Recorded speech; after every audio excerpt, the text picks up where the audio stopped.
ಆದಿಶೇಷಾಯ ನಮಃ. ಇವಾಗಿನ ವಿಚಾರ ದೈವಶಕ್ತಿಯನ್ನು ನಮ್ಮ ದೇಹಕ್ಕೆ ಹೇಗೆ ತುಂಬಿಕೊಳ್ಳೋದನ್ನು ನಾನು ನಿಮಗೆ ತಿಳಿಸ್ಕೊಡ್ತೇನೆ. ಹೌದು, ದೈವಶಕ್ತಿಯನ್ನು ನಮ್ಮ ದೇಹಕ್ಕೆ ತುಂಬಿಕೊಳ್ಳೋಕ್ಕಿಂತ ಮೊದಲು ವೀಕ್ಷಕರೇ, ಸಿಂಪಲ್ ಸ್ಟೆಪ್. ನಮ್ಮ ಹೊಟ್ಟೆ ಖಾಲಿ ಇರಬೇಕು. ಹೊಟ್ಟೆ ಖಾಲಿ ಇರೋದಂದರೆ ಅದೇ, ಈಗ ಇವತ್ತು ಬೆಳಗ್ಗೆ ಆಯಿತು, 3 ಗಂಟೆಗೆ ನಾವು ಸ್ನಾನ ಎಲ್ಲ ಮಾಡಿದ್ವಿ, ಉದಾಹರಣೆ ಕೊಡ್ತೇನೆ. ಸ್ನಾನ ಎಲ್ಲ ಮಾಡಿಕೊಂಡು ನಾವು ದೇವರಿಗೆ ಫೋಟೋಗೆ ಅಥವಾ ಫೋಟೋಗೆ ನೀರಿನ ಅಭಿಷೇಕ ಮಾಡಿ ಕೂತ್ಕೊಂಡ್ವಿ ಅಂತ ಅಂದ್ಕೊಳ್ಳಿ. ಸಾಮಾನ್ಯ ದೇವ್ರ ಫೋಟೋ ಎಲ್ಲರ ಮನೆಯಲ್ಲೂ ಇರುತ್ತೆ. ಕೂತ್ಕೊಂಡ್ರೆ ಸಿಂಪಲ್ ಸ್ಟೆಪ್ ವೀಕ್ಷಕರೇ. ಇದು ದೇವ್ರ ಫೋಟೋ ನೋಡಿ, ಇಲ್ಲಿ ಇಟ್ಟಿದ್ದೀನಿ, ಕಾಣಿಸ್ತಾ ಇದೆಯಾ? ಬೇಡ, ಇಲ್ಲಿ ಇಟ್ಕೊಳ್ತೇನೆ, ಓಕೆನಾ? ಇಲ್ಲಿ ಇಟ್ಕೊಳ್ತೇನೆ. ಈಗ ಹೀಗೇನು ಕೂತ್ಕೋಬೋದು, ಆದರೆ ನಾವು ದೇವ್ರ ಫೋಟೋನ ಮುಂದಿಟ್ಕೊಂಡು ಕೂತ್ಕೋಬೇಕು, ಆಯಿತಾ?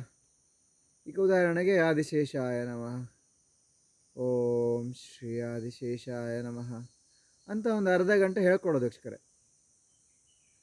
ಅರ್ಧ ಗಂಟೆ ಹೇಳ್ಕೊಡೋದು. ಮತ್ತು ನಿಮಗೆ ಬಾಯಾರಿಕೆ ಆದಂಗಾದರೆ ಅಥವಾ ಮೂಗು ಉಸಿರಾಟ ಬ್ಲಾಕ್ ಆದಂಗಾದರೆ, ಗೊತ್ತಾಯ್ತಾ?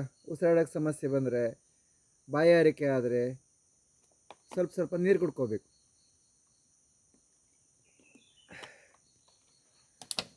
ಉಪ್ಪು ಖಾರ ತಿನ್ನೋರಿಗೆ ಬಾಯಾರಿಕೆ ಆಗೇ ಆಗ್ತದೆ. ಮತ್ತು ನೀವು ದೇವರ ಶಕ್ತಿಯನ್ನು ನಿಮ್ಮ ದೇಹಕ್ಕೆ ತುಂಬಿಕೊಳ್ಳುವಾಗ ನೀವು ಯಾರ ಹತ್ರನೂ ಮಧ್ಯದಲ್ಲಿ ಮಾತಾಡಬಾರ್ದು. ಮಾತಾಡಿದ್ರೆ ಮತ್ತೆ ಸ್ನಾನಕ್ಕೆ ಹೋಗಿ ಬರಬೇಕಾಗ್ತದೆ. ಗೊತ್ತಾಯ್ತಾ? ನಾನು ಇದನ್ನು ನಿಮ್ಮ ಮೊದಲೇ ಹೇಳಬೇಕಿತ್ತು, ಈಗ ಹೇಳ್ಕೊಂಡೆ. ಹಾಗೆಲ್ಲ ಇದೆ. ಒಂದು ಅರ್ಧ ಗಂಟೆ ಚಿಕ್ಕದಾಗಿ ಹೇಳಿಕೊಂಡು ಆಮೇಲೆ ನಾಲಿಗೆಯನ್ನು ಆ್ಯಕ್ಟಿವ್ ಇಟ್ಟು ಮತ್ತೆ ಜಪ ಶುರು ಮಾಡಿಕೊಂಡ್ರೆ ಆಯಿತು.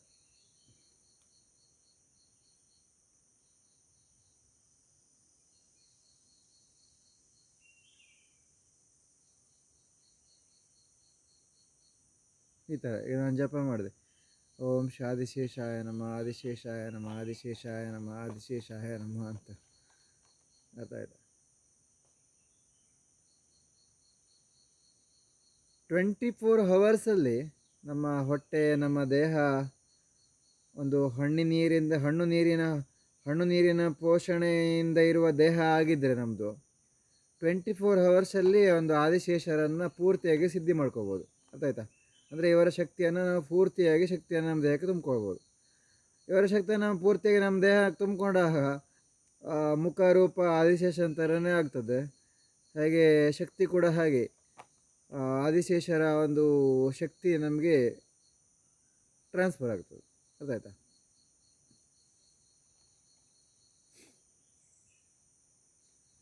ಹಾಗೆ ಇದನ್ನು ನಾವು ಜಪ ಮಾಡುವಾಗ ನೆಲಗೆ ಆ್ಯಕ್ಟಿವಿಟು ನಮಗೆ ಕೆಲವು ವಿಚಾರಗಳನ್ನು ಪ್ರಶ್ನೆ ಹಾಕ್ಕೊಂಡ್ರೆ ಮನಸ್ಸೊಳಗೇನೆ, ಅದಕ್ಕೂ ಕೂಡ ಉತ್ತರನ ನಮಗೆ ಆದಿಶೇಷರು ಕೊಡ್ತಾರೆ. ಓಕೆನಾ?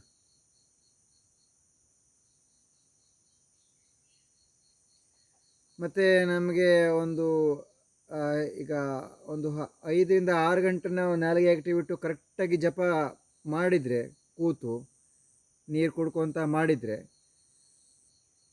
ಸಾಮಾನ್ಯ ನಾವು ಎದೆ ಹೇಳಬೇಕು ಅನ್ನೋ ಸಮಯದಲ್ಲಿ ನಾವು ಕೆಲವು ವಿಚಾರಗಳನ್ನು ಹೇಳಬೇಕು ಆದಿಶೇಷರಿಗೆ, ಮನಸ್ಸೊಳಗೆ ಹೇಳಬೇಕು. ಅಂದರೆ ನಾಲಿಗೆ ಆ್ಯಕ್ಟಿವಿಟು ನಾಲಿಗೆಯಿಂದ ಹೇಳಬೇಕು, ಬಾಯಿ ಮುಚ್ಕೊಂಡು ಹೇಳಬೇಕು. ಏನು ಹೇಳಬೇಕು ಅಂದರೆ, ಈಗ ನಿಮಗೆ ದುಡ್ಡು ಬೇಕು ಅಂದರೆ ದುಡ್ಡು ವಶೀಕರಣ ಆಗಬೇಕು ಅಂತ, ಅಥವಾ ಒಳ್ಳೆ ಹುಡುಗ ಸಿಕ್ಕಿ ಮದುವೆ ಆಗಬೇಕು ಅಂದರೆ ಹುಡುಗ ಸಿಕ್ಕಿ ಮದುವೆ ಆಗಬೇಕಂತ ಹೇಳಬೇಕು. ನೀವು ಹುಡುಗಿಯರಾಗಿದ್ದರೆ, ನೀವು ಹುಡುಗರಾಗಿದ್ದರೆ ನಿಮಗೆ ಮದುವೆ ವಿಚಾರ ಇದ್ದರೆ ಮದುವೆ ವಿಚಾರ ಹೇಳ್ಕೊಳ್ಳಿ, ಇಲ್ಲ ದುಡ್ಡಿನ ವಿಚಾರ ಹೇಳ್ಕೊಳ್ಳಿ, ಇಲ್ಲ ವಿದ್ಯಾಭ್ಯಾಸ ಇನ್ನಿತರ ನಿಮ್ಮದು ಹಲವಾರು ನಿಮ್ಮ ಒಂದು ಆಸೆ ಕನಸುಗಳನ್ನು ನೀವು ಶ್ರೀ ಆದಿಶೇಷರ ಹತ್ರ ಹೇಳ್ಕೋಬೋದು. Simple step. ಆದಿಶೇಷರೇ, ಹೀಗೆ ಮಾತಾಡಬೇಕು. ಆದಿಶೇಷರೇ, ನನಗೆ ಈ ಥರ ಕೆಲಸ ಕಾರ್ಯಗಳಾಗಬೇಕು, ನನಗೆ ದುಡ್ಡು ವಶೀಕರಣ ಆಗಬೇಕು, ನನಗೆ ಕಾರಲ್ಲಿ ಓಡಾಡಬೇಕು, ನನಗೆ ಕಾರ್ ಬೇಕು, ಬರೀ ಕಾರ್ ತಗೊಂಡ್ರೆ ಆಯಿತಾ, ಕಾರ್ ಮೇಂಟೆನೆನ್ಸಿಗೆ ದುಡ್ಡು ನೀವೇ ಕೊಡಬೇಕು ಅಂತ ಸಣ್ಣ ಕೇಳ್ಕೊಂಡ್ರೆ ಆಯ್ತು. ಮಲಯಾಳಗೆ ಆ್ಯಕ್ಟಿವಿಟಿ ಪಕ್ಕ 100ಕ್ಕೆ 100 ನಿಮಗೆ ದುಡ್ಡು ಎಲ್ಲಿಂದಾದರೂ ಬರ್ತದೆ, ಕಾರ್ ಎಲ್ಲಿಂದಾದರೂ ಬರ್ತದೆ. ಅದಾಯ್ತಾ? ನೀವು ಅಂದ್ಕೊಂಡಿದ್ದೆಲ್ಲ ಆದಿಶೇಷರು ಮಾಡಿಕೊಡ್ತಾರೆ. ಆದರೆ ಸರಿಯಾಗಿ ನೀವು ಜಪದ ಪದ್ಧತಿಯಲ್ಲಿ ದಿನ ಒಂದು 5 ಗಂಟೆ, ದಿನ ಒಂದು 5 ತಾಸು ನೀವು ಒಂದು ಸಮಯನ 24 ಅವರ್ಸಲ್ಲಿ 5 ಗಂಟೆನ ನೀವು ಆದಿಶೇಷರಿಗೆ ಇಟ್ಟು ನೋಡಿ. 5 ತಾಸು ಆದಿಶೇಷರ ತಪಸ್ಸಾಚರಣೆ ಮಾಡಿ ನಿಮ್ಮ ಒಂದು ವಿಚಾರಗಳನ್ನು ಕೇಳಿ ನೋಡಿ, ನಿಮಗೆ ಕೆಲಸ ಖಂಡಿತವಾಗ್ಲೂ ಆಗ್ತದೆ ವೀಕ್ಷಕರೇ, 100ಕ್ಕೆ 100. ಯಾಕಂದರೆ ನಾನು ಇದಕ್ಕೆ ಪ್ರಯೋಜನ ತಗೊಂಡಿದ್ದೇನೆ. ನಾನು ತುಂಬ ಪ್ರಯೋಜನಗಳನ್ನು ತಗೊಂಡು ನಾನು ನಿಮಗೆ ಹೇಳ್ತಾ ಇರೋದು. ನಾನು ಅಂದ್ಕೊಂಡಿದ್ದೆಲ್ಲ ಆಗಿದೆ, ಓಕೆನಾ. ನಾನು ಹೀಗೆ ಇರಬೇಕು ಅಂತ ಅಂದ್ಕೊಂಡಿದ್ದೆ, ನಾನು ಹೀಗಾಗಿದ್ದೀನಿ ಈಗ, ಓಕೆನಾ. ಈಗ ನಾನು ಮುಂದೆ ಮತ್ತೆ ಹೇಗಿರಬೇಕು ಅಂತ ಕೇಳ್ಕೊಂಡ್ರೆ ಮತ್ತೆ ಹಾಗೆ ಮಾಡಿಕೊಡ್ತಾರೆ ಈಗ ಆದಿಶೇಷರು, ಓಕೆನಾ. ನಾನು ಬರೀ ಆದಿಶೇಷರ ಹತ್ರ ಮಾತ್ರ ಕೇಳ್ಕೊತೀನಿ ಅಂತ ಅಂದ್ಕೊಂಡ್ರೆ, ನಾನು ಎಲ್ಲ ದೇವರ ಹತ್ರನೂ ಕೇಳ್ಕೊಳ್ತೀನಿ. ಆದಿಶೇಷರ ಹತ್ರ, ವೆಂಕಟೇಶ್ವರ ಹತ್ರ, ಮಧುಕೇಶ್ವರ ಹತ್ರ, ದುರ್ಗಾದೇವರ ಹತ್ರ, ಕಾಳಿದೇವರ ಹತ್ರ, ಹಾಗೆ ಜಮದ ಗಣೇಶ್ವರ ಹತ್ರ, ಪರಶುರಾಮರ ಹತ್ರ, ನಾನು ಎಲ್ಲರ ಹತ್ರನೂ ಒಂದೊಂದು ವಿಚಾರವನ್ನು ಕೇಳ್ಕೊತೀನಿ. ಅದಾಯ್ತಾ. ಯಾಕಂದರೆ ನನಗೆ ಆಸೆ, ಕನಸು, ಗುರಿಗಳು ತುಂಬ ಇದೆ. ಹಾಗೆ ಅಲ್ವಾ, ಮನುಷ್ಯನಿಗೆ ಆಸೆ ಎಷ್ಟಿದೆ ಅಂದರೆ ಅದು ಹೇಳಲಿಕ್ಕೆ ಸಾಧ್ಯ ಇಲ್ಲ, ಏನಂತೀರಿ. ಅದಕ್ಕೆ ನೀವು ನಿಮ್ಮ ಆಸೆ ಕನಸುಗಳ ಗುರಿಯನ್ನು ನೀವು ಕೇಳ್ಕೊಬೋದು ಖಂಡಿತ.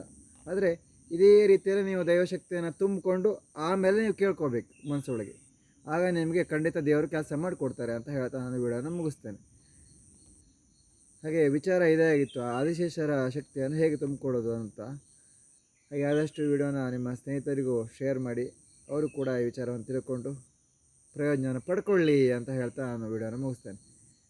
ಓಂ ಶ್ರೀ ಆದಿಶೇಷಾಯ ನಮಃ. ಎಲ್ಲರೂ ಹೇಳಿ ಓಂ ಶ್ರೀ